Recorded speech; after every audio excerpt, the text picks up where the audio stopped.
Doncs bé, bon dia a tothom. Anem a començar aquesta sessió. Com us recordem també pels que s'han connectat online, que és la segona jornada de comerç, economia i territori.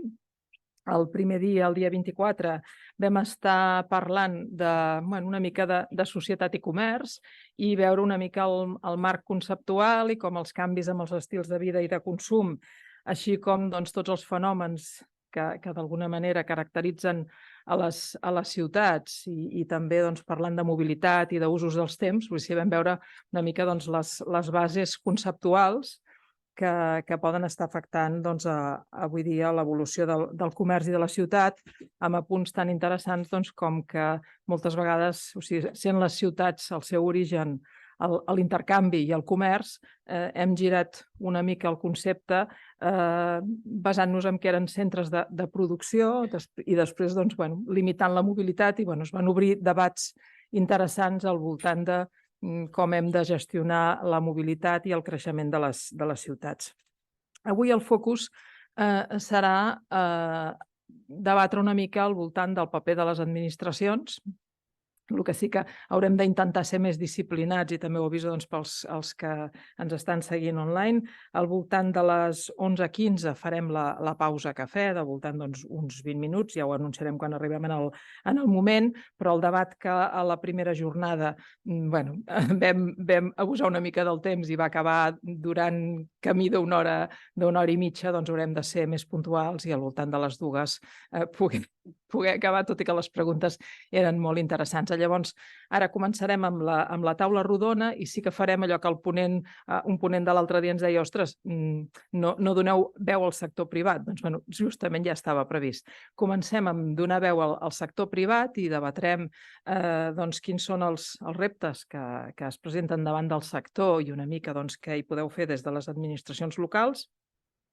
I després parlarem una mica d'una visió àmplia de quin resultat han donat els plans estratègics de comerç, un debat molt interessant que es posarà en comú, que hi va haver l'any passat, de quin és el paper dels ens locals, i aquest debat es va portar des de Diputació de Barcelona amb un conjunt de municipis i ens locals, per acabar al matí amb una ponència sobre comerç i planejament urbanístic, que si recordeu ja vam encetar una mica aquest debat amb la primera sessió posant el tema de dir d'urbanisme o arquitectura que no hi entén de comerç. Avui ho conduirem de la mà d'un especialista. Llavors, obrint ja la taula rodona, us presento l'Enric Azquerra, que és soci i conseller de Real Fooding i soci fundador de Retail and Business Partners, SL, i que anteriorment ha estat director general de Condi Supermercats i president executiu de Supermercado Sánchez Romero. També té experiència institucional perquè ha estat president del Gremi de Supermercats de Barcelona, Girona, Lleida i Tarragona. Després tenim també el Santi Pagès, que és actualment assessor de Comertia, l'Associació Catalana de l'Empresa Familiar de Comerç, però que, diguéssim, és una llegenda en el sector institucional i del món del comerç, perquè ell va ser l'iniciador del programa d'assistència al comerç del Consell de Cambres de Catalunya i el primer que va predicar la professionalització d'aquest sector. I ha estat també exdirector de Barcelona Shopping Line i del programa d'assistència tècnica al comerç. També és el fundador de la Comissió de Retail del Col·legi d'Economistes de Catalunya, que diguéssim que tinc l'honor que m'hagi passat el testimoni a mi en aquests moments. I després tenim a Cristina Estampa. Ella és experta en desenvolupament de marques i ha ocupat llocs directius amb empreses de reconegut prestigi i tamany, com pot ser PepsiCo, com pot ser Luxòtica, i que té la peculiaritat en aquests moments que ha fet un canvi vital i està, diguéssim, plantejant-se el reemprendre i tirar endavant amb un negoci propi de comerç. Doncs, sense més, comencem aquesta taula rodona. I per veterania, Santi, jo penso que... Per l'agenda. Per l'agenda, el que sí, perdoneu, controlaré una miqueta el temps, però diria, Santi, com veus en aquests moments la situació actual de l'economia des del focus del comerç? Bé, escolteu, parlar d'economia és, diríem, el mateix que està passant en el món actual, que hi ha canvis constants. Bé, jo volia enfocar, diríem, aquestes primeres paraules en relació, diríem, a tres visions, que no són tres visions, són tres coses que hem de tenir en compte a partir d'aquests moments. La situació macroeconòmica. Tot això ho dic perquè moltes vegades el sector queda com una cosa aïllada i el sector, el nostre sector, el sector del comerç, el sector de la distribució comercial, el sector del retail, mira com canvia de noms quan va agafant força. I mireu el que està passant en aquests moments quan surten les llistes dels més rics, diríem, de Catalunya, d'Espanya, etc., en què el sector està molt ben representat. Això vol dir que el canvi que s'ha produït en aquests 50 últims anys que jo he viscut profundament en el nostre sector han estat brutals. Brutals els canvis. I espera't que encara en venen més.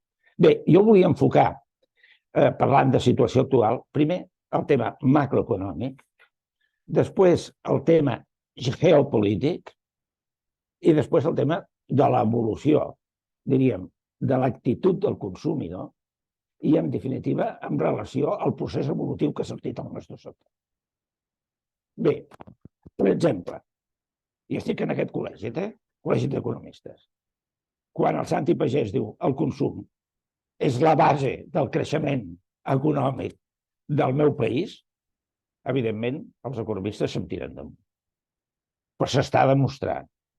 El consum, si funciona el consum, funciona l'economia del país. I quan diu que funciona el consum, vol dir que hi ha un conjunt d'activitats que són, en definitiva, els que provoquen el consum. I aquest conjunt d'activitats formen part del sector terciari de l'economia, que vol dir comerç i serveis. I és casualitat, però aquests dos sectors són urbans per excel·lència.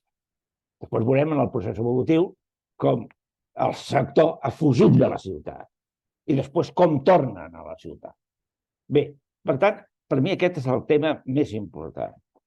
El consum, en el quadre macroeconòmic, des del punt de vista de la demanda, si creix el consum, creix, diríem, l'economia del país, el PIB del país. Això és el que ens està passant en aquests moments. És evident que quan parlem d'economia hem de dir, escolta, el creixement econòmic de Catalunya i d'Espanya, 2,4, 2,5%, ja veurem com acabarà l'any, depèn de dos sectors fonamentals. Un ha sigut el turisme internacional, el turisme és el sector clau de l'economia d'aquest país. No, la indústria ja no. Ja no en tenim d'indústria. O ja no tenim la indústria que teníem fa 40 anys, evidentment.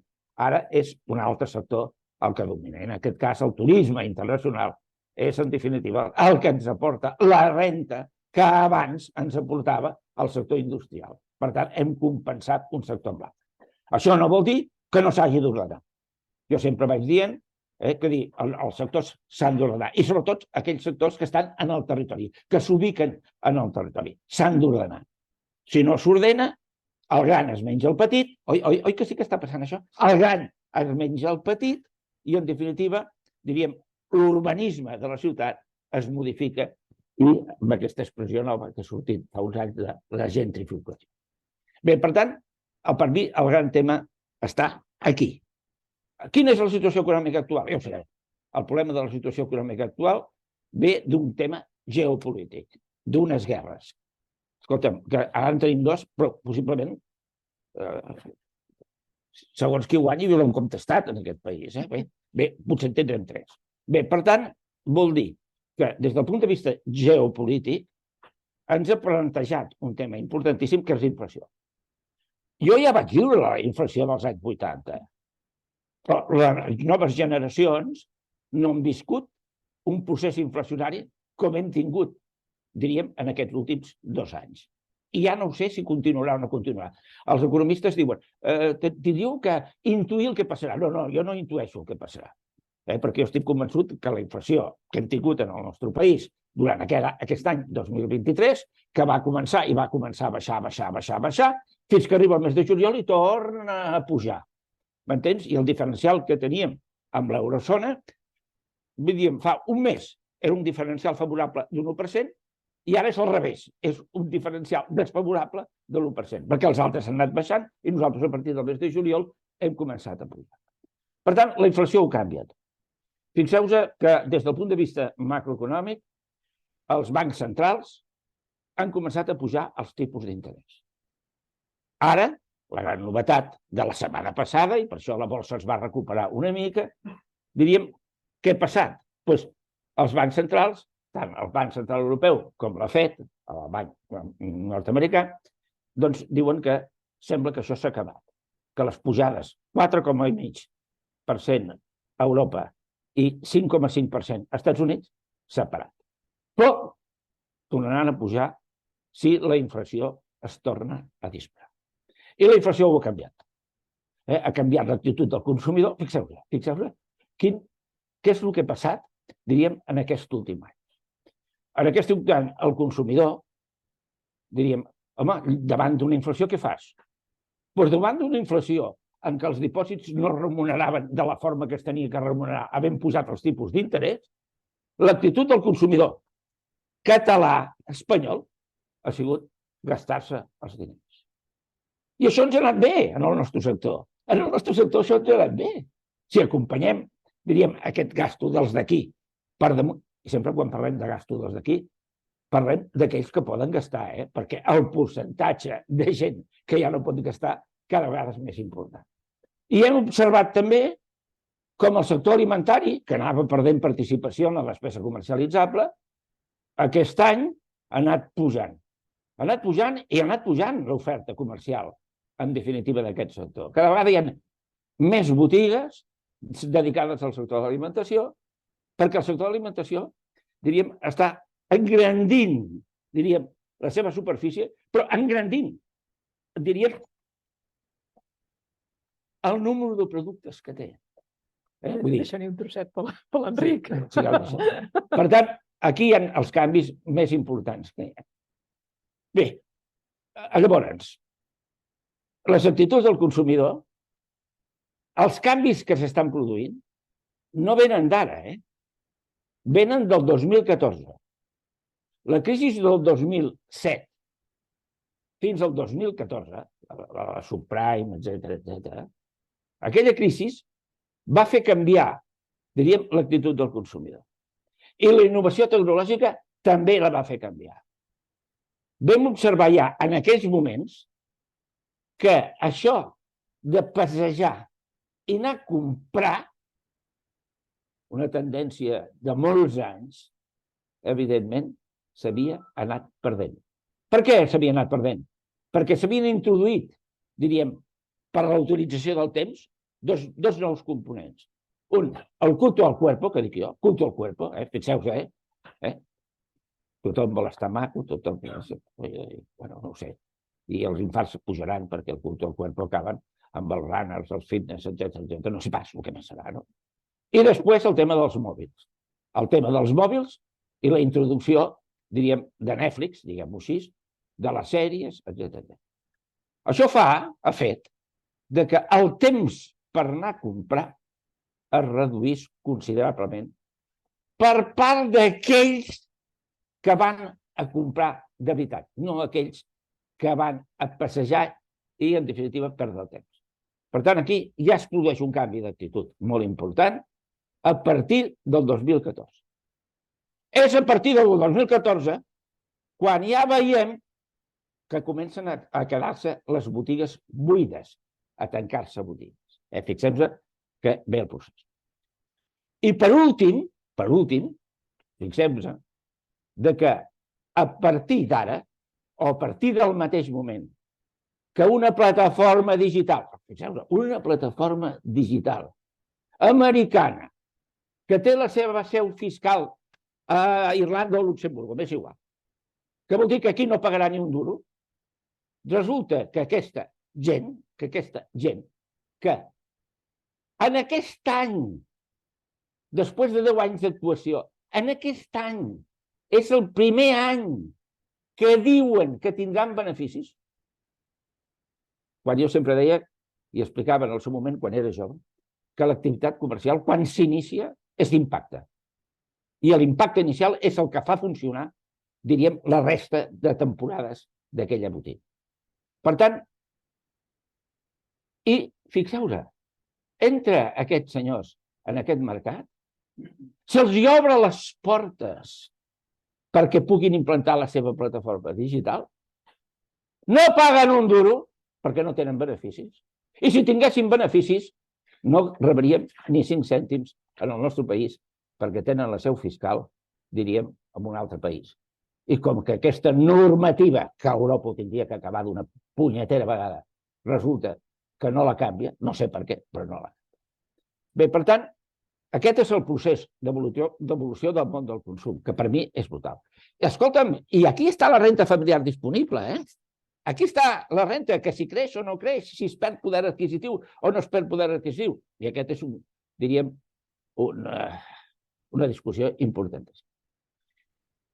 I acabem, diríem, amb l'evolució del món del comerç. Brutal.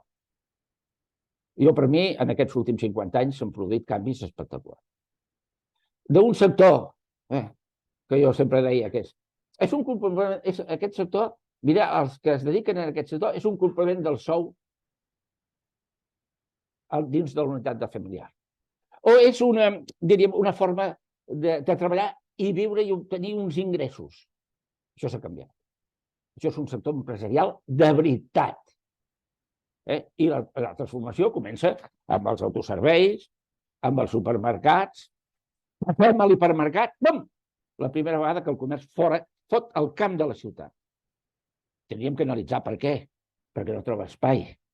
Perquè no hi ha capacitat d'aparcament i el cotxe és el que s'utilitza per anar a comprar i fa la distribució física al propi consumidor que s'ho emporta a casa, etc. Perquè la gestió de la compensació de marges és importantíssim dins d'aquell espai.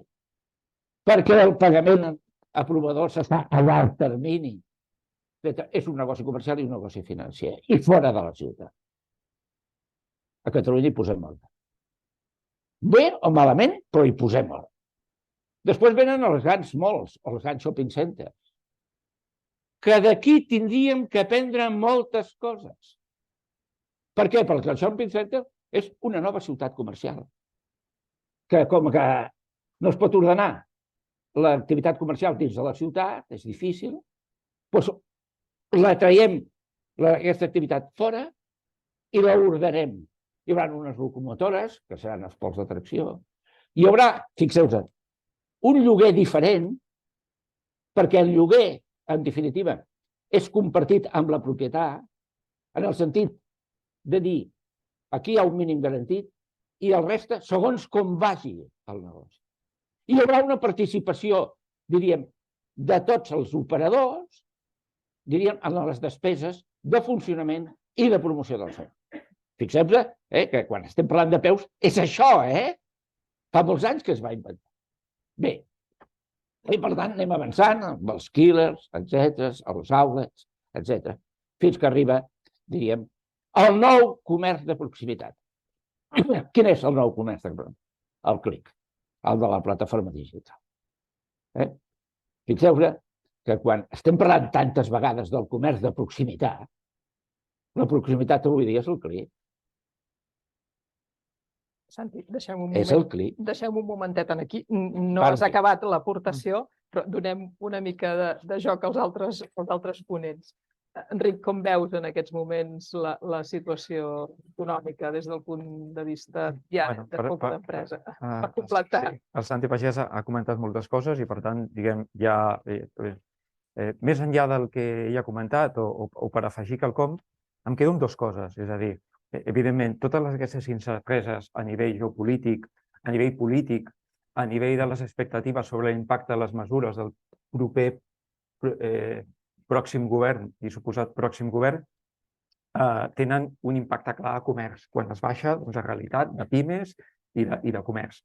Evidentment, les expectatives sobre l'impacte suposadament desfavorable de les mesures més regulatòries fiscals en matèria laboral no dibuixen un panorama fosc. potser m'agrada més utilitzar el terme castellà sombrío, que sembla que és ho tenim més clar. I faig només un apunt. És a dir, per entendre d'alguna manera com els impactes econòmics o la macro i la micro afecten el dia a dia de les empreses, només hi ha una fórmula. I aquí que estem al Col·legi d'Economistes, penso que vull dir que cal posar en valor aquesta fórmula, que és la compta d'explotació.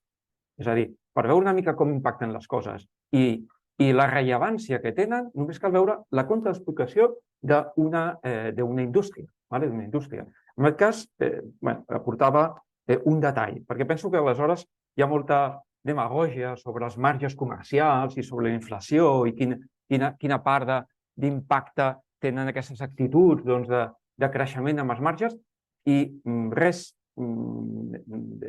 fora res no és cert i a més des del sector quan gent amb alt desconeixement però amb jo diria, amb importants càrrecs fa manifestacions del que no entén, no es preocupa, perquè genera una sensibilitat i genera uns problemes que no haurien d'existir. Mireu, una dada molt fàcil. Si les vendes són 100, fem-ho fàcil. Això vol dir que les vendes amb IVA són 110. Estic parlant una mica de l'estructura sectorial alimentació, perquè el terme mig és 10. Quan estem parlant de l'impacte de la reducció de l'IVA, significa que en comptes d'aquesta venda de 110 és una venda de 109, perquè és l'únic impacte que hi ha. Per tant, veurem una mica la rellevància que tenen algunes mesures. Bé, si a partir d'aquí li traiem el cost d'aquestes vendes, que és la mercaderia que estàs adquirint, estem amb l'alimentació a 70. És a dir, que d'alguna manera d'aquests 100, 70 els hem consumit comprant el que ens ha vingut dels diferents sectors alimentari i no alimentari. Per tant, ens queda 30 punts jo diria, de contribució de valor. Una dada molt important. Un país és ric quan crea i contribueix més valor. Si només som capaços de crear 30, doncs només tenim 30 per repartir. Bé, d'aquests 30 per repartir, 20 punts són despeses de personal. Això és mitja. Els hard discounts, en comptes de 20, en tenen 10-12. Els mercats municipals i les parades de mercat on tot és despesa personal estan més a 30. Això també afecta, és a dir que observant aquesta compta d'explotació veus una mica les derivades i veus els rangs en funció dels models de competitivitat d'uns operadors o uns altres. Per tant, ens hem quedat de 30, 20 es consumeix la despesa personal. Ens en queden 10. D'aquests 10 tenim lloguer. El lloguer pot estar en aquests moments amb 3 punts de mitja. I d'aquests 3 punts de mitja, a la ciutat i depèn de què, igual te'n vas a 7 o 8. Jo he estat pagant lloguers de 7 o 8% sobre les vendes. I depèn de què, te'n vas només a un 1, a un mig. Però la mitja és un 3. Per tant, de 10 menys 3 ja ens en queden 7. I d'aquests 7, almenys un va amb impostos i energia. Entre 1 i 2 se'n va en energia. 7 menys 2 ens en queden 5. 7 menys 3 ens en queden 4. Doncs això és el famós EBITDA. Estem parlant que l'EBITDA, que és, diguem, el resultat abans de depreciacions, abans i sobretot d'amortitzacions, estem parlant d'un 4 de mitja i pot ser un 5, pot ser un 3. Si a partir d'aquí li posem l'impost de societat, ens estem quedant, l'amortització que pot estar alrededor del 2, estem parlant d'un 2, d'un 3, i si li posem a un 2 l'impost de societats, ens estem quedant amb una mitja del 25 a 1,50. Per tant, aquest és el marge que té mitja la distribució. A partir d'aquí, qualsevol impacte de costos, qualsevol impacte regulatori, qualsevol impacte en el mercat laboral va minant tot això. Faig aquest apunt, perquè la comprensió de qualsevol impacte s'ha de baixar una compta d'explotació i l'impacte dels diferents operadors amb com modelitzen, i saben modelitzar que només on un té un 20% de despeses de personal en tingui només 10, 12 o 14, o no en tingui cap, perquè no tingui, i com aquest marge del 30% es divideix amb els diferents actors de la cadena de valor, entre majoristes, minoristes, etc. I amb això fem una mica més comprensió de l'impacte de les coses i del verdader de com baixa aquestes mesures en funció d'una mica aquesta estructura sectorial. I a vegades hi ha operadors que per això li diuen killers, que la trenquen i són capaços de, on hi ha un 20, generar un 30, o només viure amb un 20, quan els altres necessiten un 30 per continuar. I això és una mica l'impacte. Amb aquest compte d'explotació que ens explicava ara l'Enric, s'entén que quan l'energia ha pujat i, per tant, empreses de distribució han vist més que doblar-se el seu cost d'energia quan tenen congeladors, magatzems frigorífics, etc., doncs s'han tirat a invertir en altres tipus d'energies. Pot representar el 75% del benefici final, l'última línia, després d'impostos. Perquè veiem una mica de què estem parlant. Llavors, dibuixat una mica aquest escenari, i des del punt de vista d'empresa, Cristina, després, en tot cas, Enric, per vosaltres, quins són els reptes més importants que afronten ara mateix? O sigui, el Santi ens havia assenyalat també, diguéssim, aquests reptes de creixement, d'oligopolis. Amb la vostra visió, comença tu, Cristina. A mi m'agradaria llançar un missatge un pèl més esperançador, potser, del que acabem de sentir, i sobretot a favor del comerç de proximitat, per tres temes. Un, perquè és veritat que l'entorn macroeconòmic ara potser no és el que més acompanya la situació, però això també ha passat en el passat, i al final tot depèn una mica del posicionament, de la teva manera diferencial d'abordar des de tu mateix, amb el teu entorn competitiu, com pots sobreviure amb aquest entorn, i és el que tu pots controlar.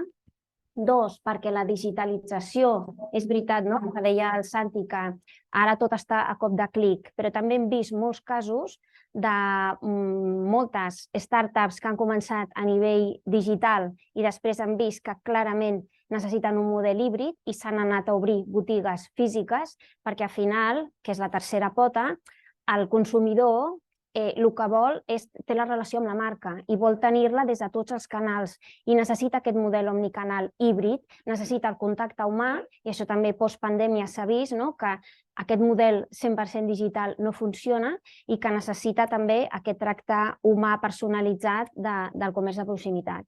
Llavors, dit això, una mica d'apunt més esperançador, per mi els reptes, i així una mica ràpid, són 5. És com realment podem acompanyar el consumidor que ara està en un moment amb un accés d'informació, amb un ritme frenètic, amb una desconfiança pel comerç, perquè realment hi ha moltíssima oferta, per realment que trobi aquesta confiança amb la nostra proposta diferencial i rellevant per ell i creïble per ell. Dos, com amb aquesta digitalització intentem fer les coses racionals i pràctiques i no cal abordar la gran transformació del comerç, sinó enfocar-se en coses molt pràctiques, que per mi són com fas que et trobin fàcil, treballar molt bé eines com Google My Business perquè la gent molt ràpidament et pugui localitzar, com fas que tu puguis acompanyar i que se sentin acompanyat en tot el moment, amb totes les teves promocions, tota la teva informació, novetats de producte, que això pot ser treballar bé una de les xarxes socials, com fas que se senti mimat, treballar molt bé la teva base de dades amb un bon CRM. O sigui, són coses molt pràctiques, com fas també perquè tu tinguis un bon e-commerce amb molts mètodes de pagament, fer-li la vida fàcil. La vida ja és prou complicada, hi ha un ritme frenètic, hi ha sobreaccés d'informació, com deia, fer la vida fàcil. Després el tercer seria la sostenibilitat, que tots en sentim a parlar, però és realment com comuniquem al consumidor i de forma molt tangible, amb números concrets, els avenços que el nostre comerç, en particular de proximitat, està fent, perquè entengui que nosaltres també, el comerç de proximitat, està fent aquest canvi. Quart, seria, davant del gran avenç i concentració de les grans cadenes, com nosaltres ens diferenciem, i aquí, de nou, oferta diferencial, perquè respecte a economies d'escales de les grans cadenes, el comerç de proximitat pot enfocar-se i diferenciar-se en oferir allò que les grans cadenes no ofereixen, com fem aquest tracte més humà i personalitzat que els consumidors ho noten davant de les grans cadenes. I ho dic jo, que he treballat a les grans cadenes, perquè realment el comerç de proximitat molts cops es valora infinitament més aquest tracte de tu a tu. I per últim, el talent, com amb el que costa seleccionar talent intern, amb el que costa formar talent intern, com evitar que se'ns vagi, com cuidar-lo de la mateixa manera que cuidem els clients. Per mi aquests serien els 5 reptes que hi ha sobre la taula, que són, hi ha solucions i hi ha maneres per abordar-los i sortir-nos exitosos. Sí, ho ha dit molt bé. Faria èmfasis en visibilitat sobretot, és a dir, ho ha dit Cristina, però cal repetir-ho, visibilitat. El tema d'internet no és... O sigui, ens equivoquem quan d'alguna manera pensem que tot és un tema d'internet des del punt de vista de nou canal de vendes. És bé, per una startup és això o res, però per nosaltres que som comerç de proximitat és tot el contrari. És a dir, es dona la paradoxa que intentem posar en el comerç les eines per competir amb el Amazon de turno, que no té cap botiga física, i les que té és un desastre com les gestiona. I volem aprendre d'aquest model. Aquest model no cal aprendre res. Ells han d'aprendre de nosaltres. I la prova és que quan han gestionat botigues físiques, com Whole Foods, no se'n surten. Aleshores, intentem d'alguna manera competir amb les eines del gran, que són les eines que no són les nostres, i aleshores intentem adaptar-nos al seu model. És una equivocació absoluta. Creem plataformes de venda dintre del comerç local, generant la sensació que aquesta és la panacea, quan les vendes de comerç o a nivell d'internet, alimentació és un 2%. I l'altre 98%. Com el cuidem, l'altre 98%? Generem barreres pel comerç, per la mobilitat urbana, i després generem porta oberta a nivell online. No sé, no té massa sentit. És a dir, posem en valor aquests establiments que no tenen persones físiques, quan el comerç, d'alguna manera, i la proximitat té el valor en les persones, que a més genera, diguem, caliu. És a dir, no sé, vist des del punt, jo diria, objectiu i des de fora, no casen polítiques amb objectius i amb resultats, ni fins i tot amb impactes. I el tema d'online és aquest, és a dir, ens hem d'oblidar de la botiga de proximitat, de la venda online. El que ens hem de preocupar és que el client és omnicanal. I com que és omnicanal, busca que d'alguna manera tenir tots els punts de contacte i comprar amb independència del canal. Però nosaltres com a marca, com a retail, com a establiments físics, el que hem de facilitar és que aquesta convergència de que el client no se senti que està comprant una altra botiga o que d'alguna manera quan necessita informació al final només les plataformes online són les que li donen i complementar. Per tant, això està bé, l'omnicanalitat és el futur. Però el canal online és senzillament un 2, un 1, un 3%. Evidentment, és un 100% pels startups. Però nosaltres tenim comerç de proximitat, online, de proximitat en les ciutats. Això sí, des d'una mica de les administracions, el que caldria és, diguem, ser coherent. És a dir, facilitem la mobilitat i tot el que vol dir la mobilitat i l'economia dintre del que és el món de la ciutat i no deixem que tot això es provoqui amb tot el tema de delivery per les xarxes online. No sé, és un contrasentit. Vull dir, donar tantes facilitats que no són facilitats, perquè al final no és un tema de donar facilitats, és no posar problemes, obstacles, a la vida i a l'evolució dintre de la ciutat, perquè consum, i estic d'acord amb el que deia Santi, consum és vida, però també és veritat que hi ha altres conceptes on diguem que el consum i l'economia no són prioritaris, però no coneixem cap societat que vull dir de les que funcioni i això no pugui ser, no sigui prioritari. Deixeu-me destacar un moment abans de donar la paraula al Santi, perquè ja t'han tocat un tema preferit. Però, bueno, fixeu-vos que ens han dit dues coses que jo penso que ens les hem de guardar. És el fi, que et trobin. Que et trobin I el fet de dir, ostres, la relació amb el comerç de proximitat és de proximitat i, per tant, hi ha hi ha fallos de gent que no està a Google My Business i la gent et vol trobar, és bo que hi hagin ressenyes. Si us en recordeu amb l'exemple que vam treure a la sessió anterior de l'estudi dels municipis de l'eix de la Riera de Caldes, els que tenien ressenyes a Google tendien a tenir més bon estat de salut. Soc jo, la del soroll? No. I en canvi, diguéssim, pot ser una bona cosa invertir en ajudar-los a estar visibles i tenim bones experiències de gent que simplement es comunica amb eines tan lleugeres, es comunica amb els seus clients per WhatsApp i potser pot permetre, com el que apuntava la Cristina, pagaments per Bizum, o sigui, és posar facilitats en el client. Llavors, saltant, que suposo que és per el tema de mobilitat i distribució urbana de mercaderies, no sé si era el que et provocava la intervenció, Santi?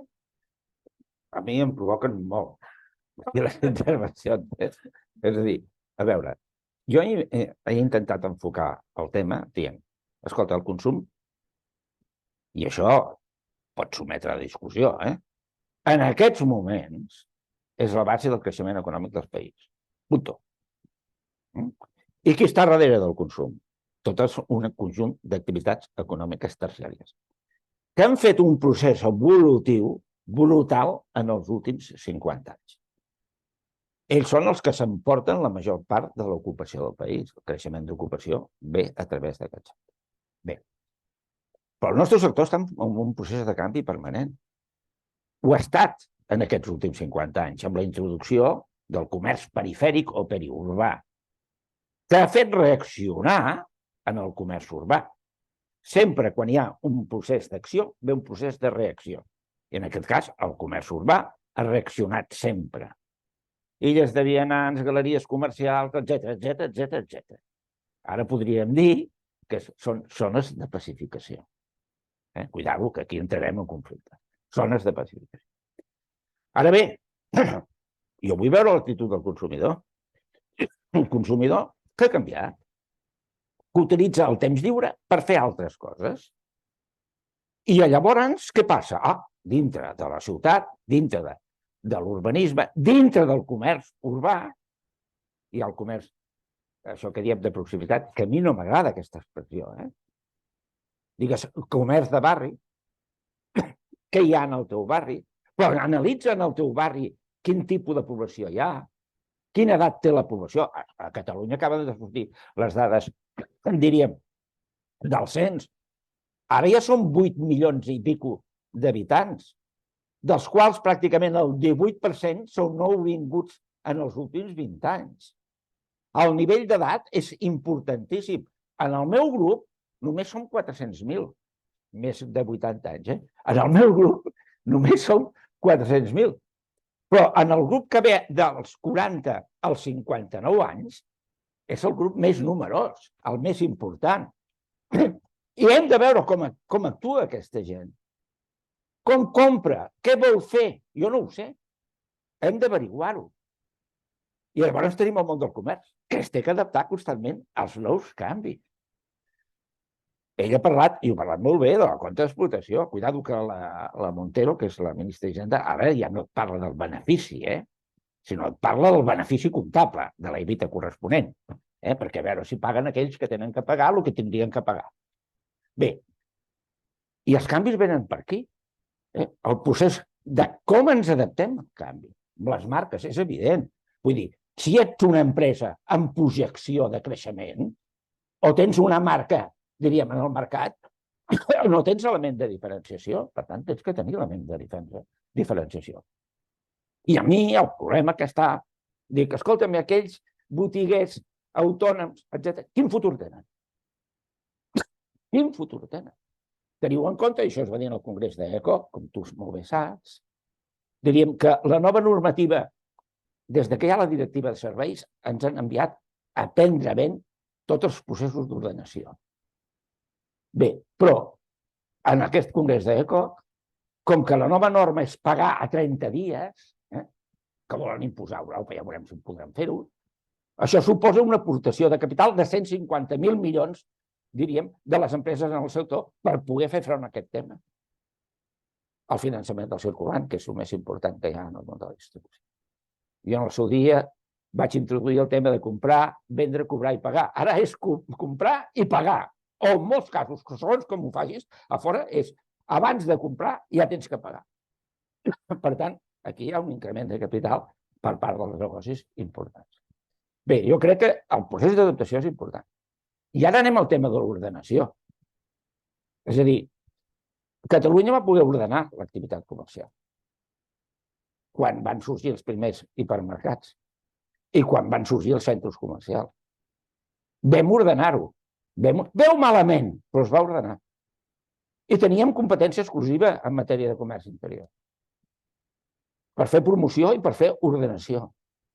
L'ordenació, a partir de la directiva de serveis, diríem, europea,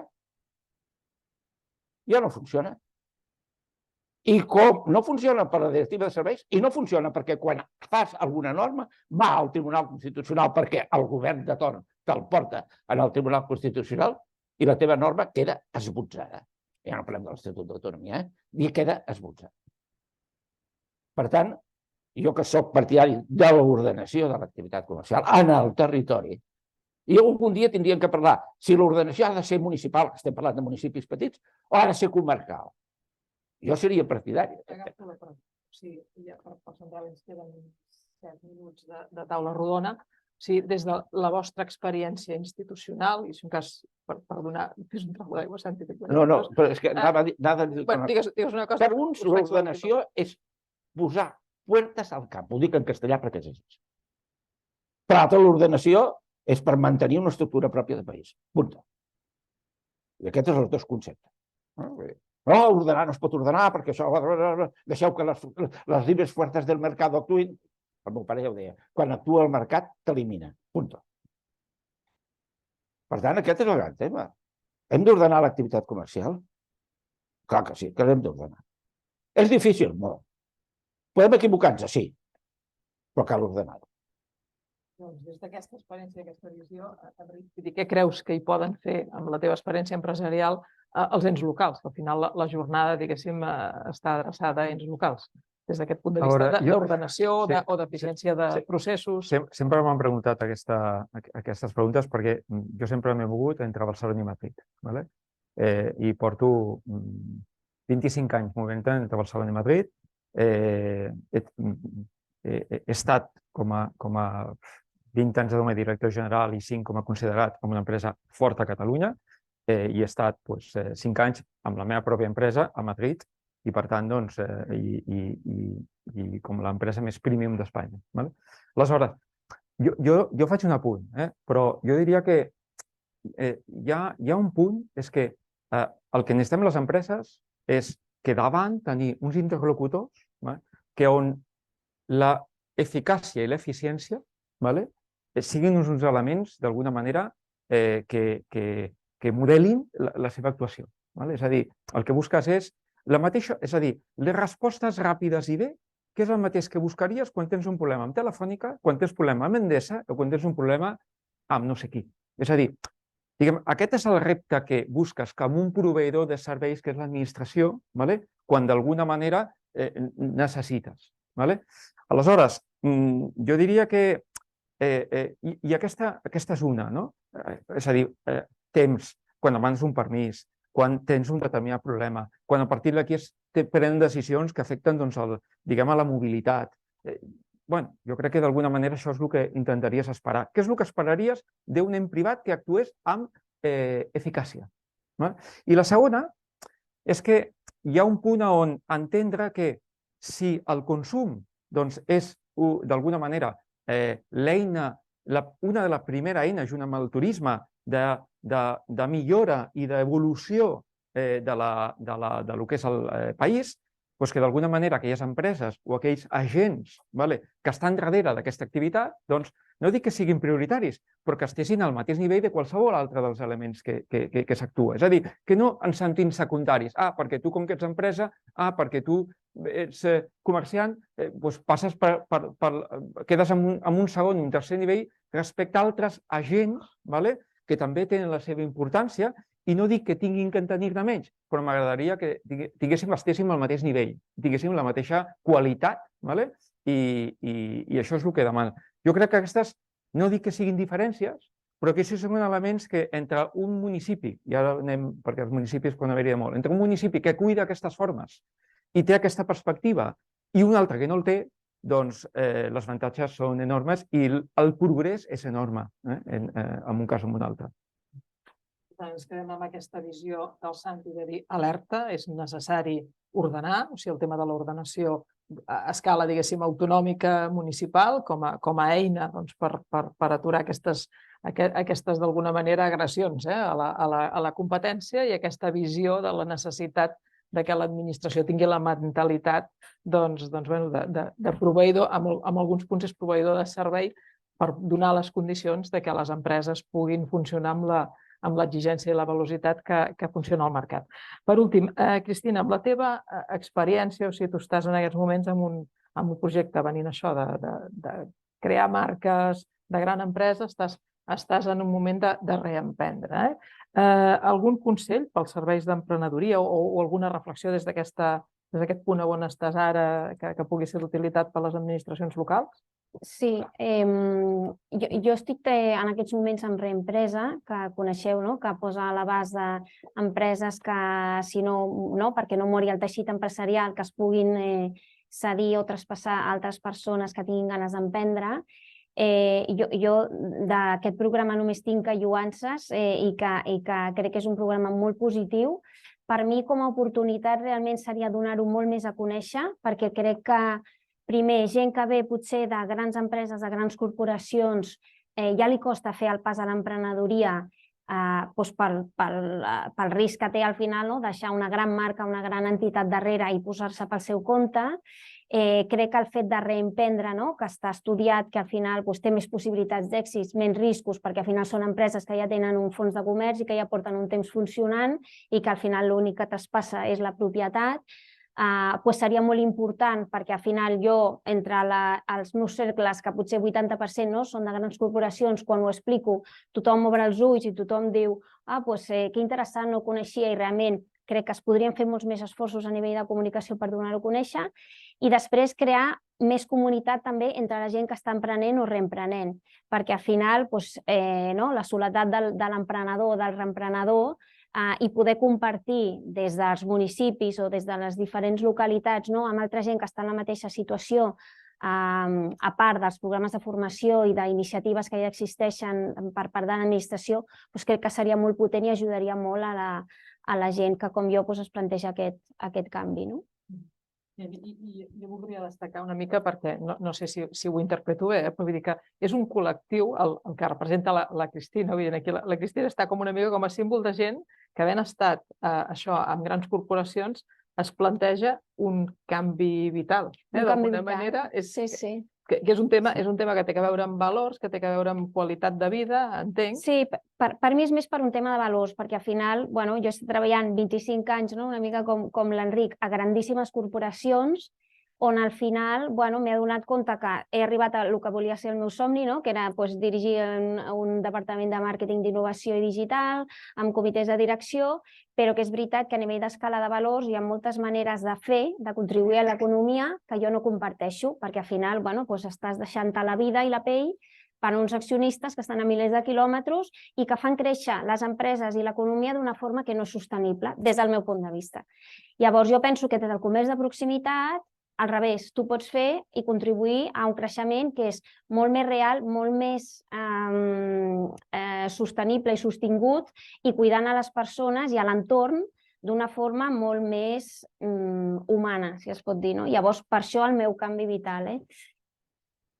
Fixeu quina cantera tenim més xula, perquè quanta gent hi pot haver com la Cristina i quan ella explica el que està fent, això, gent que diu que, obre la boca. Si tenim un problema que el vèiem a l'últim dia de relleu generacional i, com ha dit el Santi, si els de la nostra colla som molta gent que es jubilarà i que tancarà negocis de comerç, hi pot haver també una esperança que gent altament preparada, com són ells, resulta que puguin emprendre i puguin donar una nova vida a negocis que ja existeixen. per ser disciplinats, que el Santi no estava d'acord amb ser-ho, jo ho soc molt. Aturarem aquí llavors. Ara donarem pas a la següent intervenció. Pels que ens seguiu online, en tot cas, hi haurà preguntes. Us recordo que el format és fem primer totes les intervencions i al final del dematí, cap allà a la 1:15 més o menys, obrirem el torn de col·loqui. Per tant, aquelles reflexions, aquelles preguntes que vulgueu adreçar amb ells, doncs guardeu-se-les i en l'últim moment les intervenim. Doncs us convido ja a passar i demanaria que pugessin a l'escenari el Jordi Buixader i em penso que tenim també per aquí el Miquel Morell, que m'han demanat que els ponents estiguem aquí dalt de l'escenari. En tot cas, com que em sentiu, sí, vés-te situant, perdona. Vale, d'acord, doncs el Jordi Buixader, perdoneu, ens presenta la ponència. O sigui, Jordi Buixader és el cap de la secció d'innovació del desenvolupament econòmic de la Diputació de Barcelona i la ponència es titula Estratègia i eines d'innovació territorial pel desenvolupament del comerç local. Jo penso que és un vol rasant, és una ponència... Això és el bonic i el interessant de veure una mica el resultat que han donat un plec d'anys de planificació territorial en comerç. Sí, endavant. Bon dia a tothom. Dic que era una ponència densa i a més el PowerPoint no m'està passant, de manera que haurem d'esponjar-ho cap al final. No sé, companys, si podeu mirar un moment si funciona. Mentrestant, començaré. Bé, el primer era agrair a la Núria, a la comissió i al col·legi la invitació. Jo soc freqüentment usuari de les coses que es fan aquí al col·legi, per tant, molt content de poder fer també aquí una petita contribució. Llavors, jo el que us parlaré és de per què, de fins a quin punt... Ara funciona, gràcies. Fins a quin punt l'estratègia urbana, territorial, l'estratègia de carrer, és útil des del punt de vista de tenir aquests escenaris de futur que es comentaven ara, d'un comerç local, un comerç urbà que funcioni. I per fer-ho, parlaré primer de què és això de l'estratègia, que en tenim una idea intuïtiva, però formalitzar una mica des del punt de vista del món local.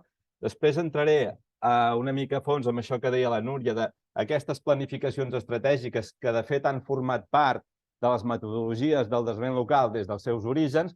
Ja sabeu també que som un país, que fem plans, que els fem molt bé, que llavors els gestionem com podem i que quasi bé no els avaluem.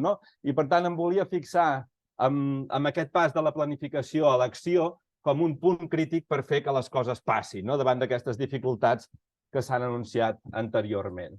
Després se'm demanava també de plantejar algunes eines d'innovació que evidentment no resoldran tots aquests problemes, sinó que són escletxes de treball des de l'escala local, des del món local, en col·laboració amb els agents, per tal de poder fer avançar aquest comerç i sempre em referiré al paper dels ajuntaments.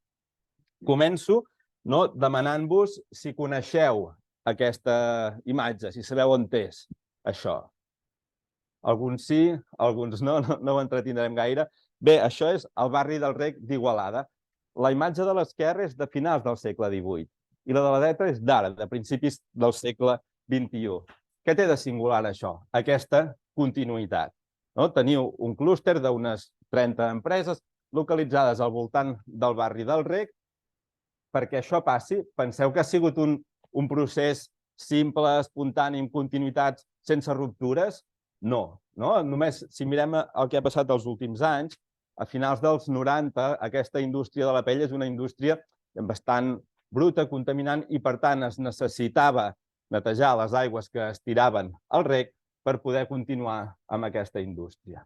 Què passa? Doncs que s'alien els agents i fan una intervenció tan poc lluïda com aquesta d'aquí. Però això és una depuradora que val fins a 18 milions d'euros i, és una acció concertada entre administració pública, els adobers i finançament europeu. Sense això, avui no estaríem parlant d'aquesta continuïtat de l'activitat industrial del rec, que és el mateix que passa a Estrasburg, aquesta eurociutat de referència, el que seria el seu equipament emblemàtic de les hoteleries a hores d'ara és simplement un espai de recepcions i de visites turístiques. I, evidentment, també a la Bombolla hi va haver intents de requalificar residencial tot aquest espai. Aquí va ser la societat civil organitzada, els Amics del Rec, que van reivindicar tot aquest patrimoni fabril, ordinari, diguem, aquí el currículum vitae d'aquestes construccions no són la catedral del Mar, per dir-ho així, no? Sinó que és un patrimoni molt més ordinari, però que forma part de la identitat d'Igualada, de la identitat econòmica d'aquesta població, i va ser una altra vegada aquesta mobilització de la ciutadania que insistia en continuar amb aquesta direcció. Sé que el tema del rec, des del punt de vista del comerç, és un tema debatut, però aquí el que m'interessa és aquesta idea de direccionalitat. L'estratègia consisteix en mirar a llarg termini i ser molt selectius en les nostres prioritats. Explicat amb un exemple d'Igualada, i si ho voleu més clar, aquí no es llegeix gaire, però a la primera pàgina del Pla Estratègic de Calella plantegen aquesta imatge.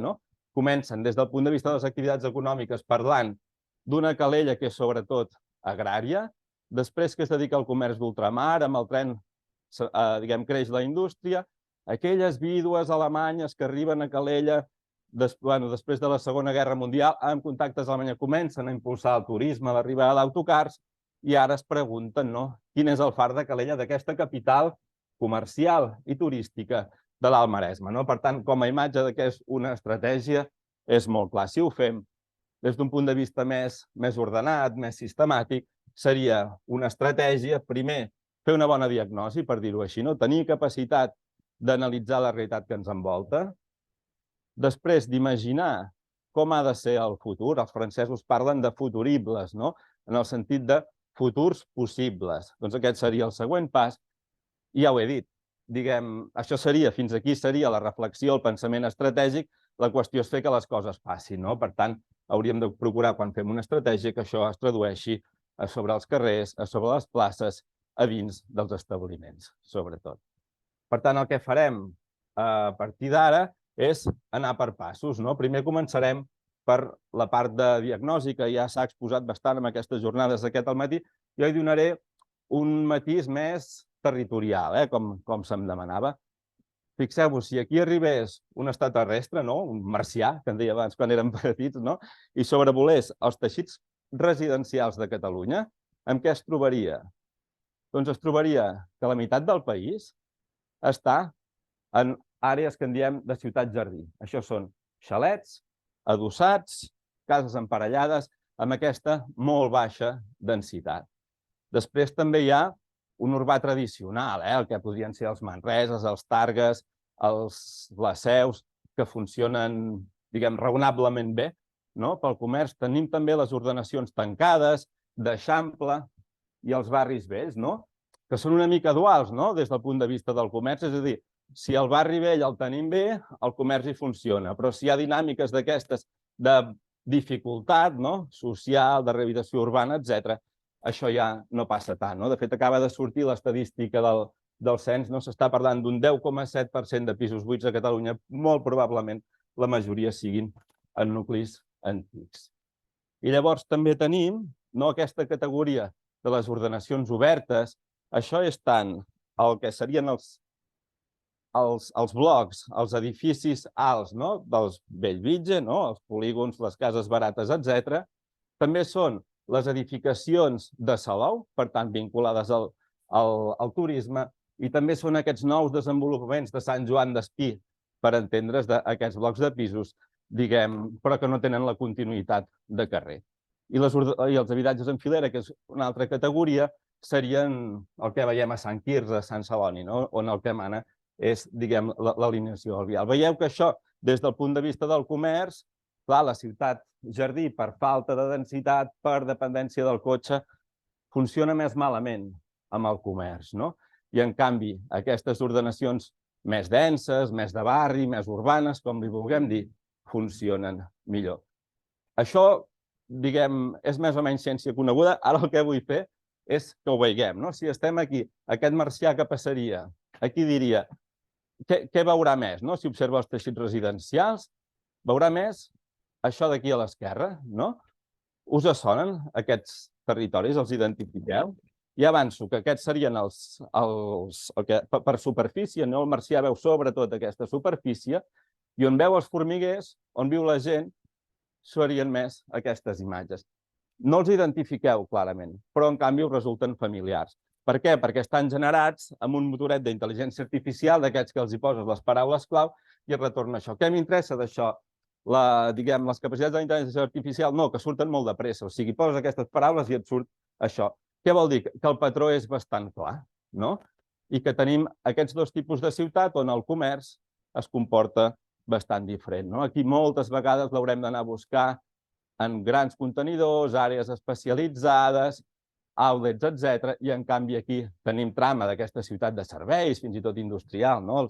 Els Palau Solità i municipis així, o Santa Perpètua, o diguem Barcelona, no? Però també en presència d'aquests grans contenidors.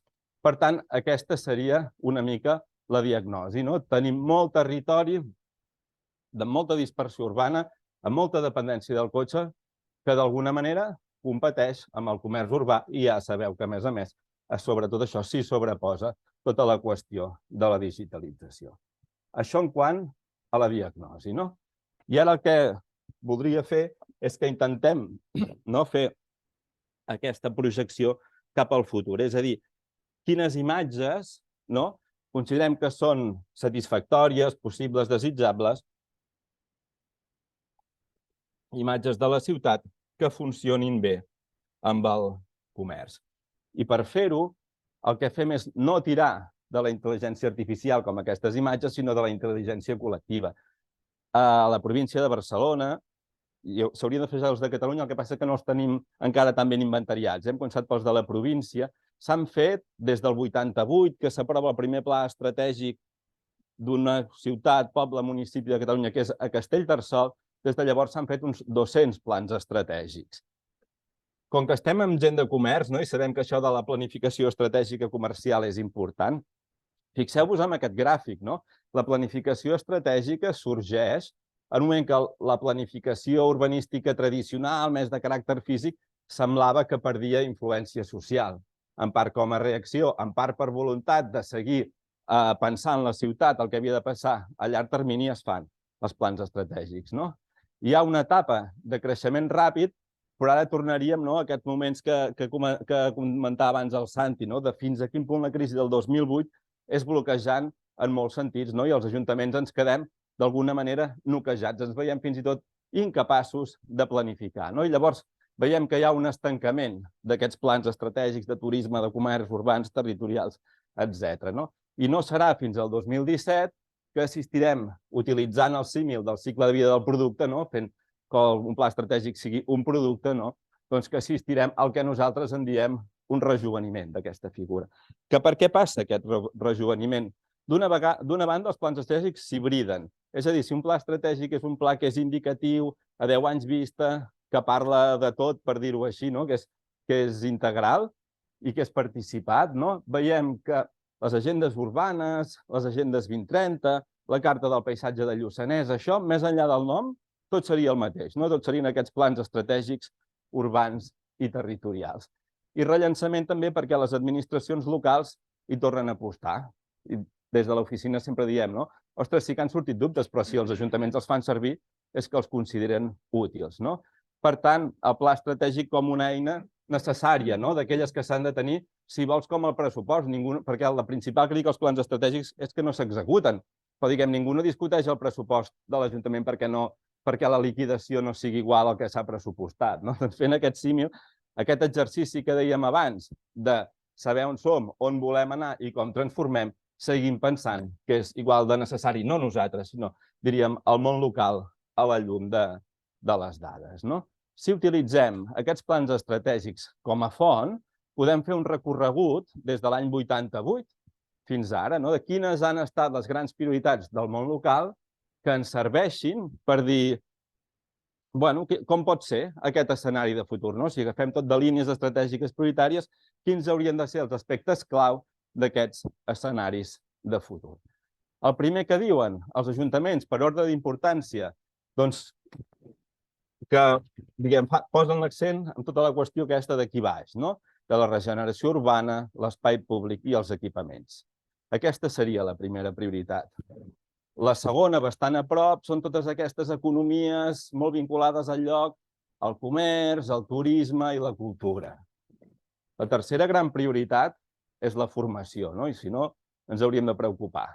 I la quarta, la modernització de l'administració, de la qual ara mateix es parlava, no? Aquestes 4 grans línies d'estratègia són les prioritàries i, en certa manera, pel comerç, i ara perdoneu l'expressió, són com fractals, no? Al comerç ja li funciona això. Regeneració urbana, espai públic, totes aquestes activitats que s'hi vinculen, la formació, no? Molt important, crec jo, en el moment actual del comerç i modernitzar de l'administració, no? Diguem que aquestes finalitats de les ciutats, dels pobles, són bones, funcionen bé, són coherents pel propi comerç. Però clar, aquí hem anat del 88 a Castellterçol fins al 2022, que ara parlàvem amb el Jordi, no? El Bages, etc. Intentem veure ara un moment quines són les prioritats noves, no? I això ho podem fer comparant els plans d'aquests de la primera dècada, per dir-ho així, del 88 al 97, i aquesta última onada ascendent dels plans que anirien del 18 fins aquí. Quines prioritats creixen? Creix molt tot el tema de la infraestructura verda, dels serveis ecosistèmics, del paisatge obert, i no creix només des d'un punt de vista de sostenibilitat. Creix també la seva importància en temes de salut mental, de llocs de trobada, de cohesió de la societat, no? Una tendència que ja existia i que amb el coronavirus es va fer més clara i això ha anat sortint als plans estratègics. Una altra de les grans novetats d'aquests 10 anys últims del desenvolupament econòmic local és la incorporació de l'economia social i solidària a l'agenda de la política econòmica local. Després en parlaré, de l'economia social i solidària. És una altra de les grans novetats. Els ajuntaments ens posem a parlar de manera decidida de clusteritzacions, d'innovació, això que havia sigut molt política regional. Ara veiem la necessitat també de tenir-hi un paper des del món local i després, evidentment, són temes que han sortit molt aquí. Hi ha els aspectes de l'energia, de l'alimentació i també de les cures, aquestes economies locals que d'alguna manera poden tenir un tractament de base comunitària.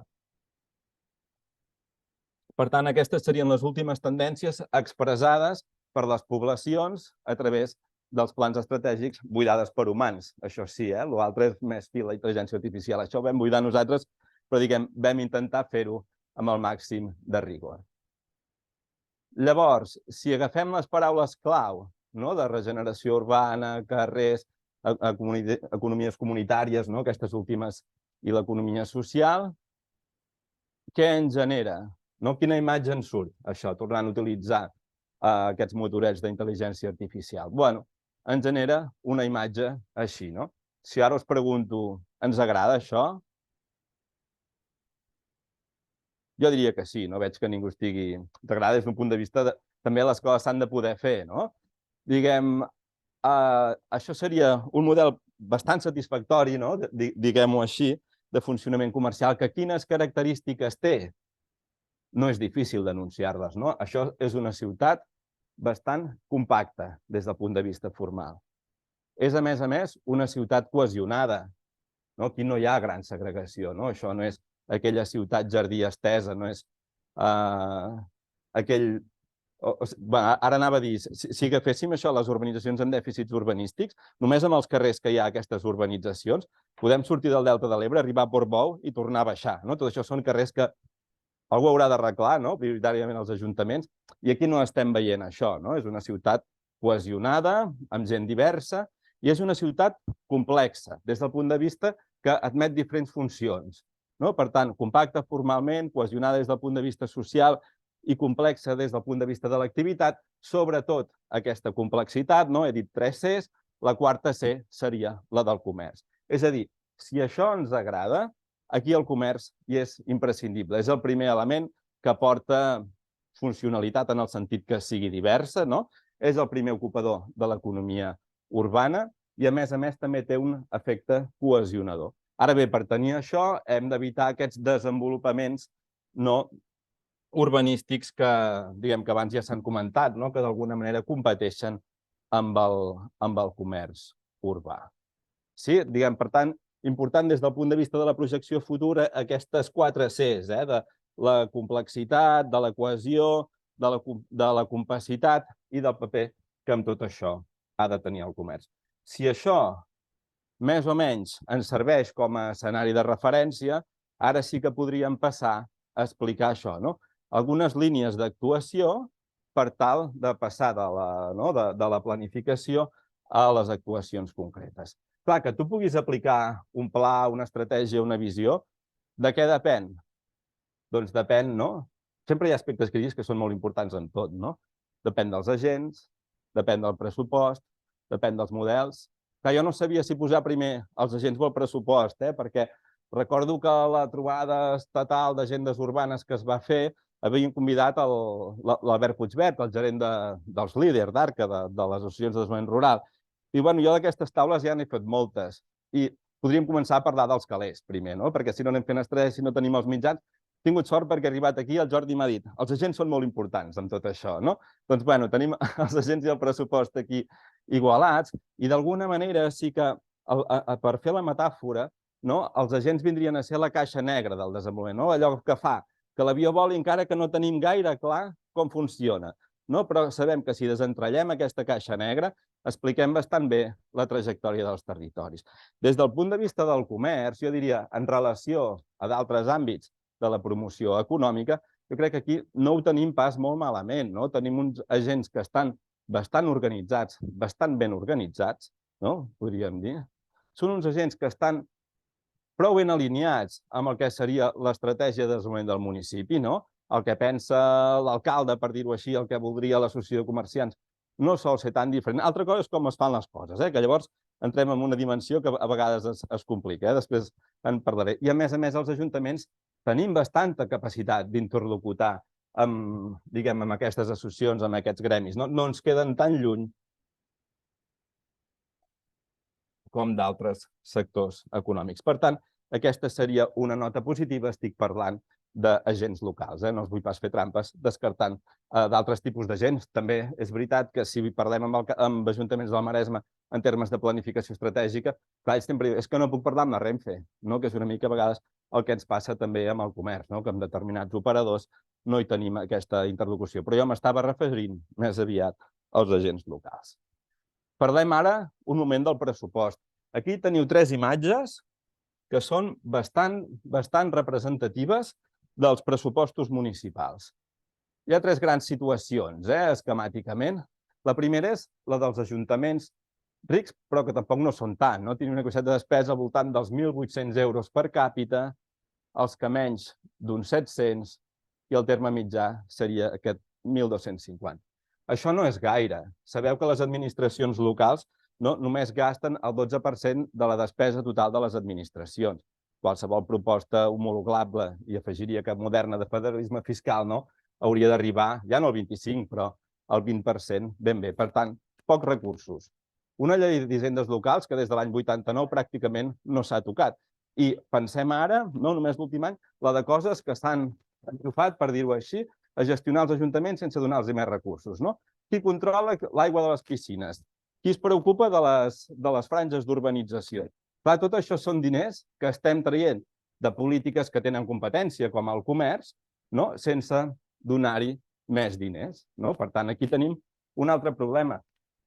El tercer problema també és que aquestes desigualtats, que això s'hauria de resoldre, ara no hi entrarem, amb el que seria l'aportació o l'aportació de l'Estat als municipis, el fons d'anivellament, per dir-ho així, no funciona gaire bé.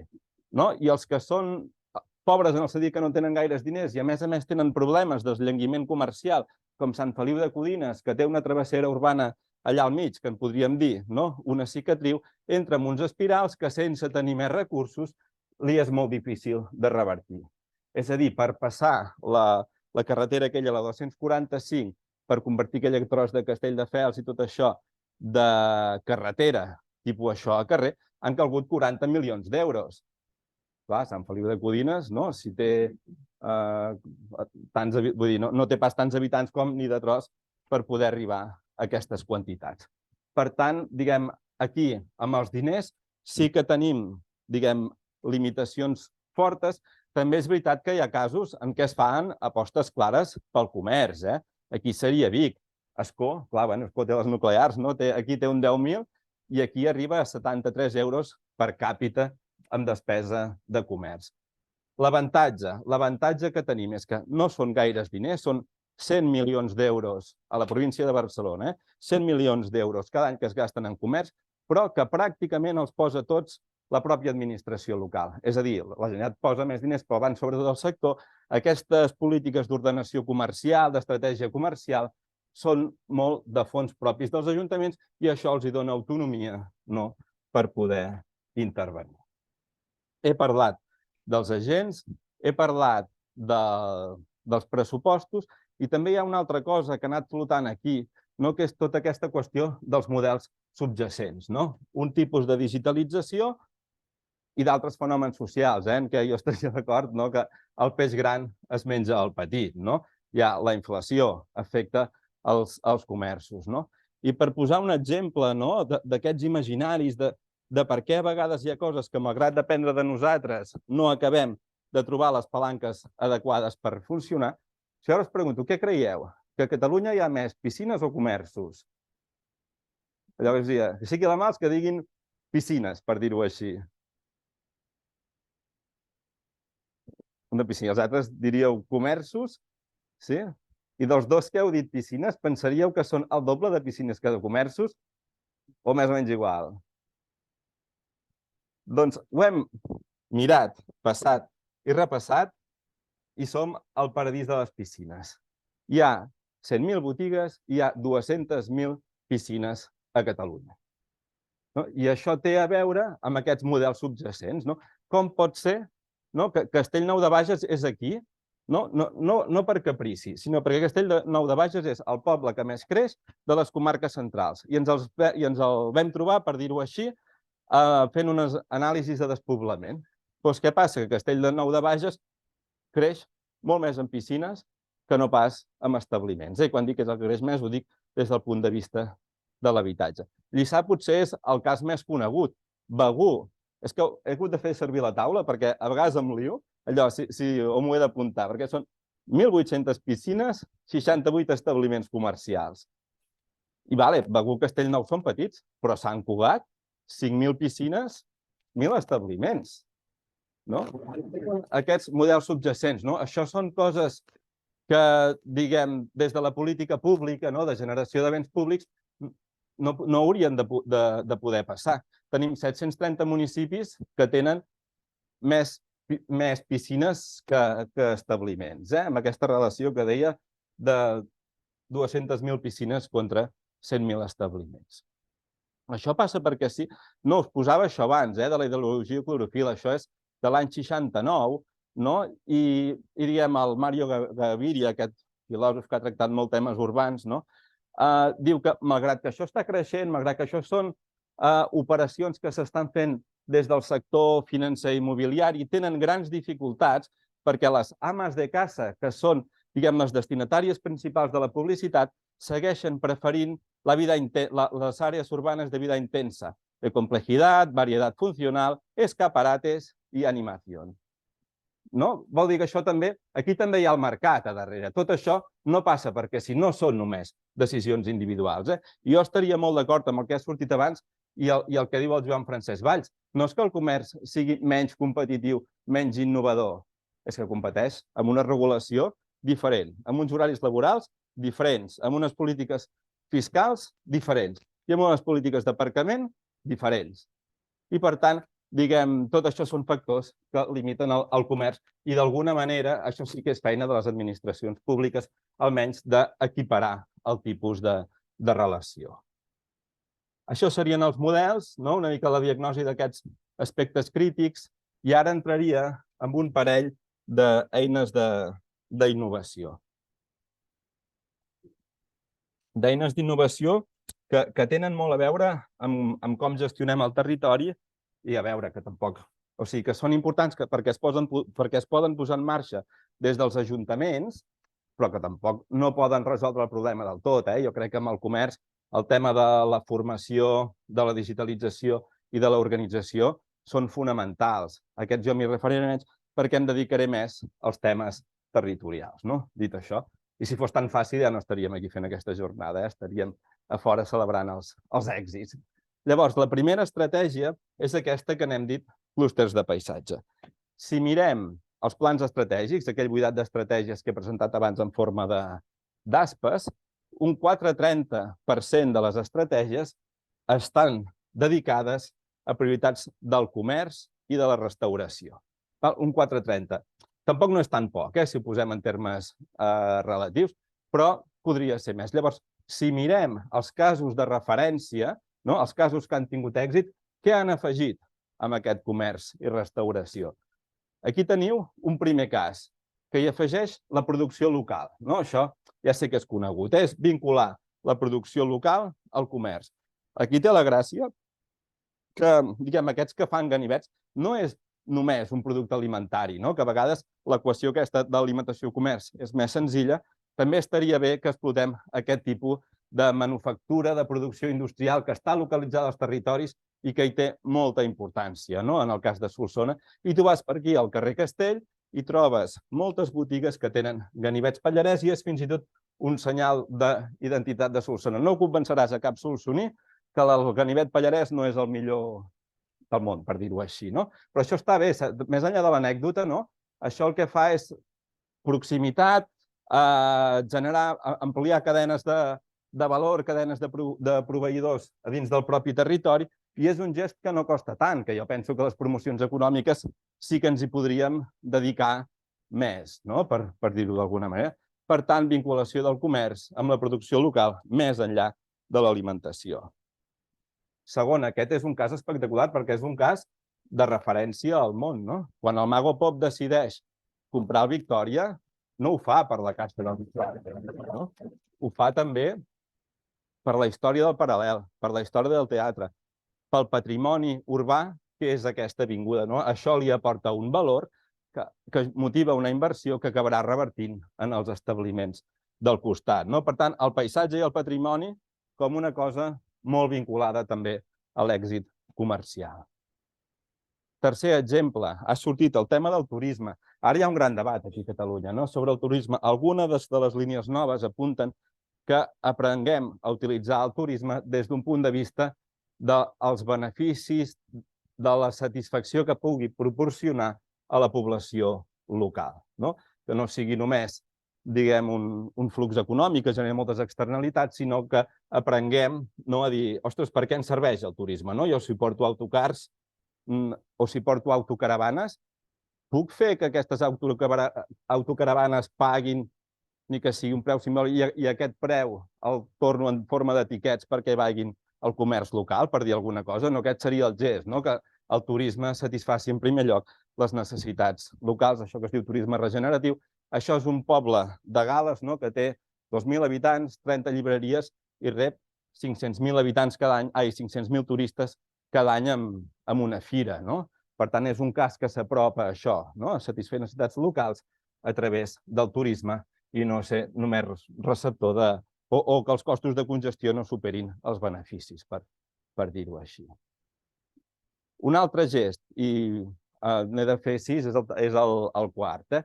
Tota la qüestió de la cultura i la creativitat, que és un fenomen típicament urbà incloent els pobles petits. Això és la Marina de València. Aquí es fa la Copa Amèrica, després de la Copa Amèrica què passa? Doncs que els locals queden buits.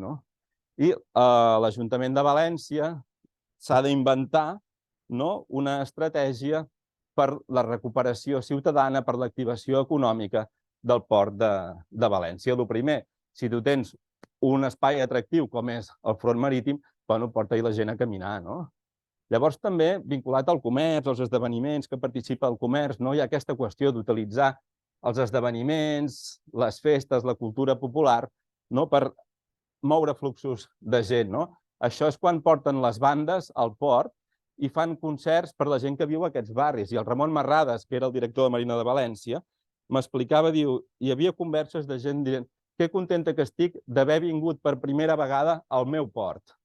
És a dir, venir per primera vegada al meu port la gent que viu aquí. I per tant, aquestes qüestions de la percepció de l'espai, de l'apropiació espacial, són molt importants. No? I llavors s'utilitzen aquestes eines de dinamització per fer que la gent torni en un determinat entorn amb aquesta mirada posada també més endavant cap a l'activació econòmica, on es poden utilitzar alguns sectors tractors, típicament, per exemple, exposicions culturals, etc., fins que es passa a una estratègia d'obertura de locals en planta baixa, diguem, d'aquestes barreges d'aparador, taller, etc.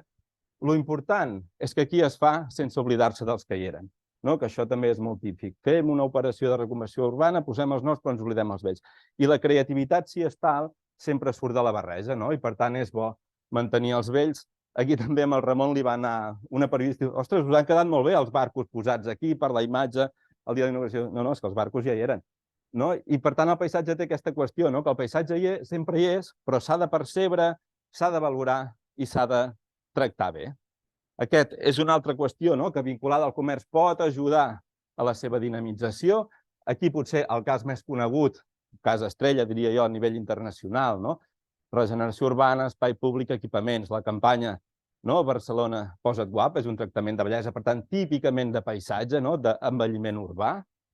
L'Ajuntament de Barcelona fa una gestió molt fina per evitar que aquestes bancs, asseguradores, totes aquestes grans corporacions que tenen molt múscul financer copin tots els baixos del Passeig de Gràcia. Amb la Núria és una història que creiem que algú ha d'escriure, però no ens n'acabem de sortir, però vull dir, realment això és gestió fina i d'aquesta d'estar sempre al límit del que es pot fer i el que no.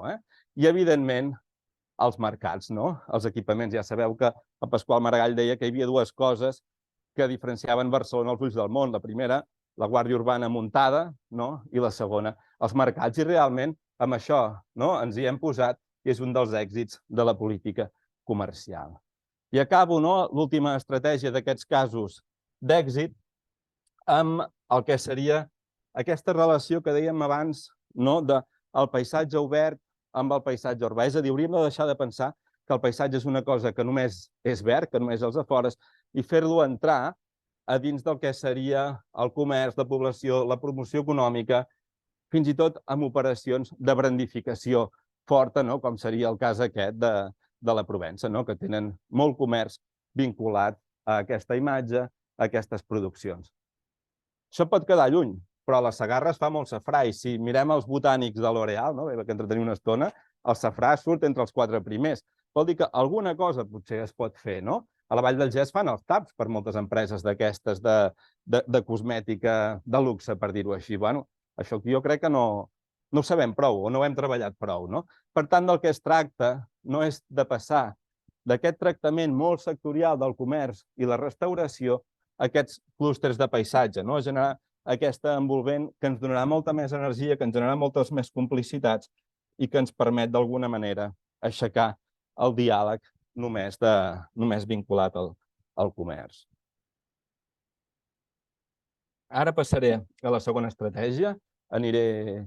Sí, aquí el que volia comentar és que això funciona per tots els perfils de municipis. Això també és important, perquè als pobles petits també hi ha comerç, I, per tant, donar-los aquestes alternatives de gestió, ells dins dels factors de moment el paisatge el perceben com un dels més importants, doncs també té la seva rellevància des del punt de vista del reequilibri territorial.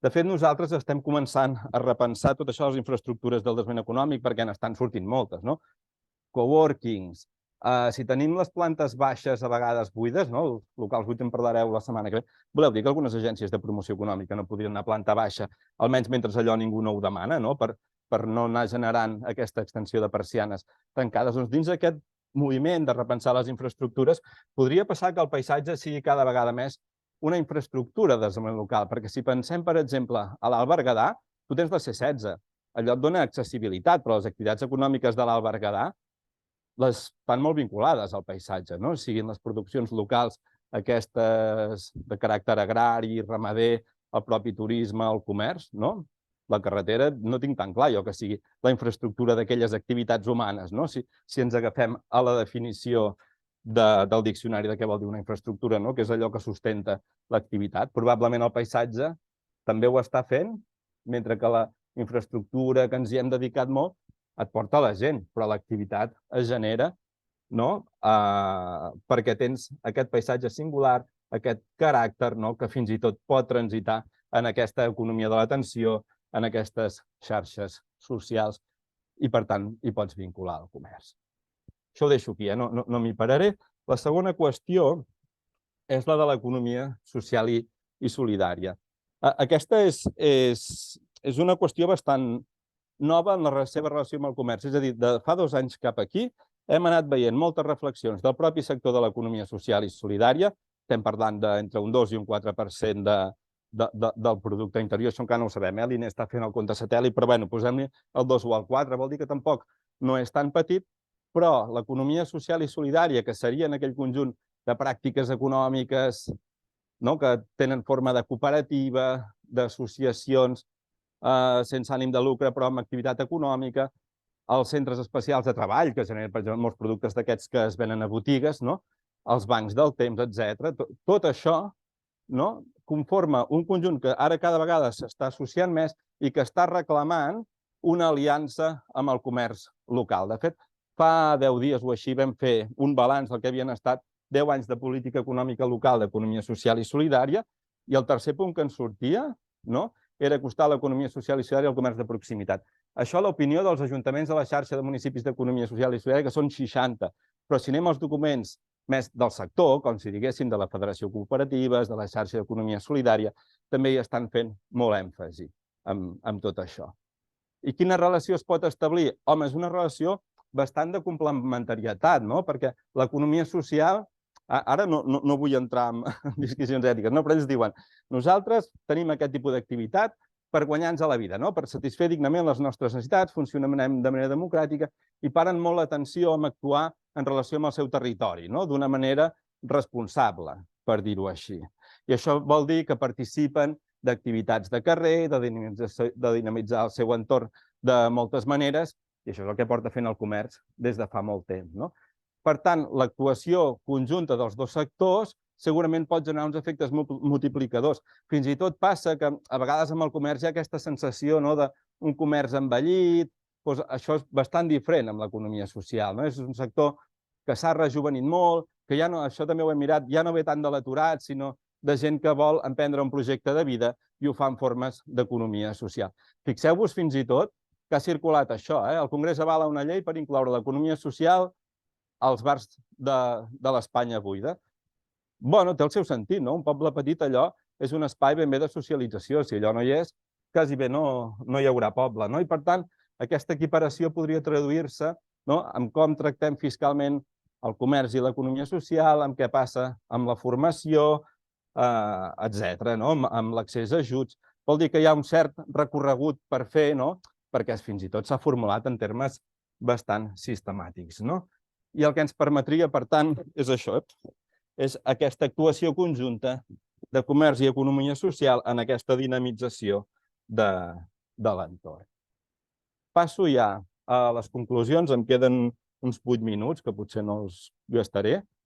Llavors, la primera, i això després en podem parlar, però aquí he volgut posar la línia del volum de negoci, perquè sempre estem amb el nombre de treballadors i, esclar, això és com la inversa de la productivitat. Llavors, el volum de negoci més o menys aguanta, tampoc no està malament com a dada. I llavors, mirant el DAFO, per exemple, de PIMEC, n'hauria pogut agafar d'altres, però aquest estava molt clar.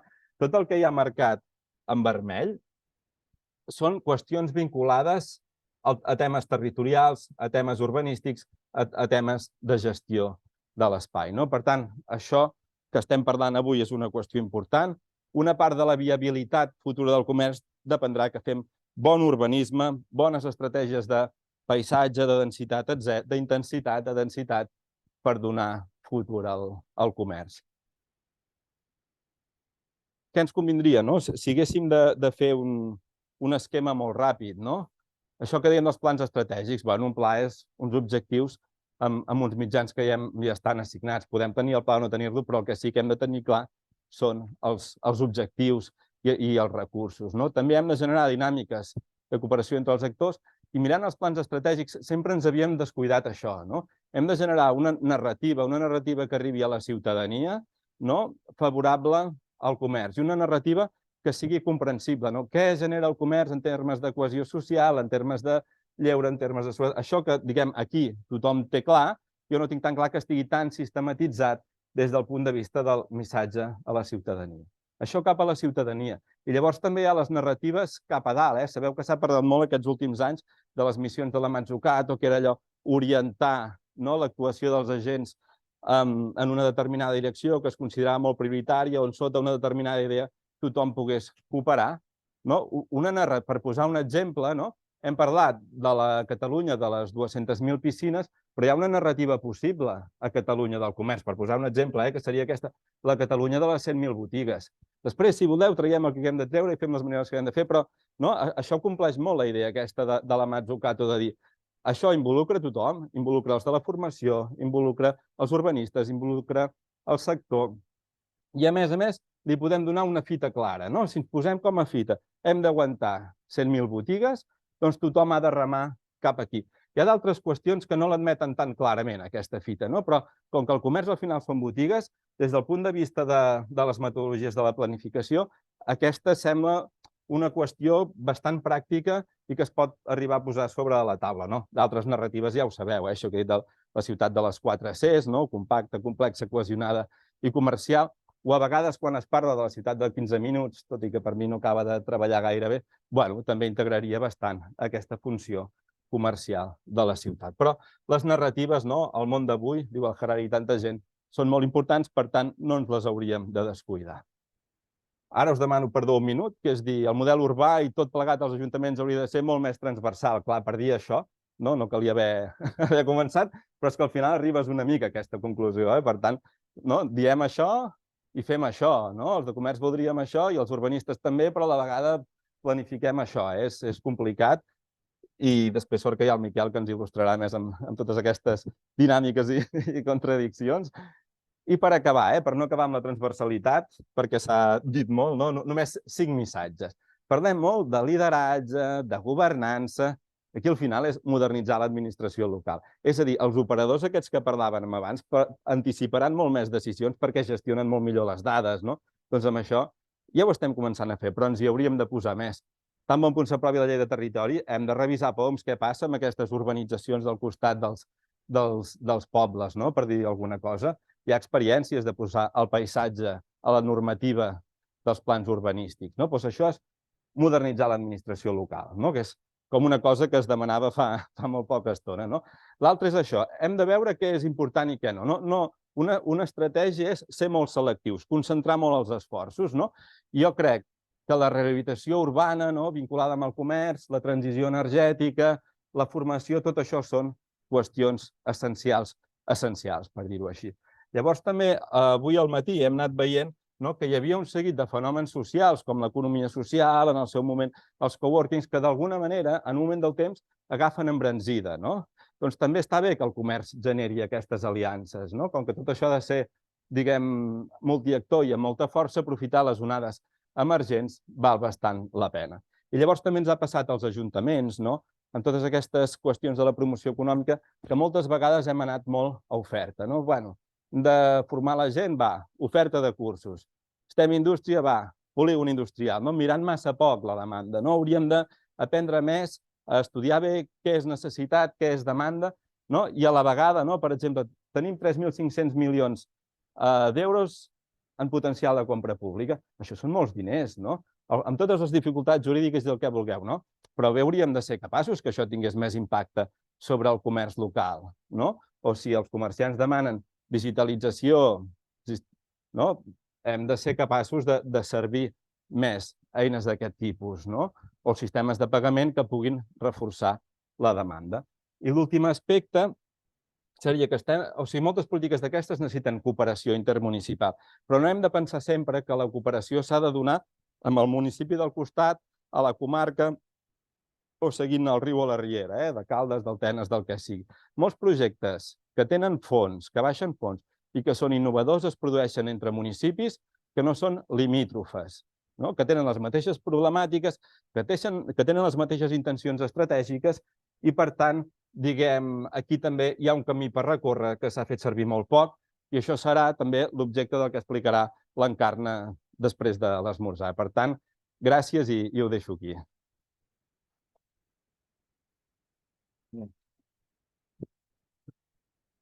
Doncs, bueno, és que m'han desconnectat això perquè feia d'això. Moltíssimes gràcies, Jordi. Llavors, tal com teníem previst, les preguntes aneu-les acumulant, els que esteu online també, i ara tenim aquesta pausa i per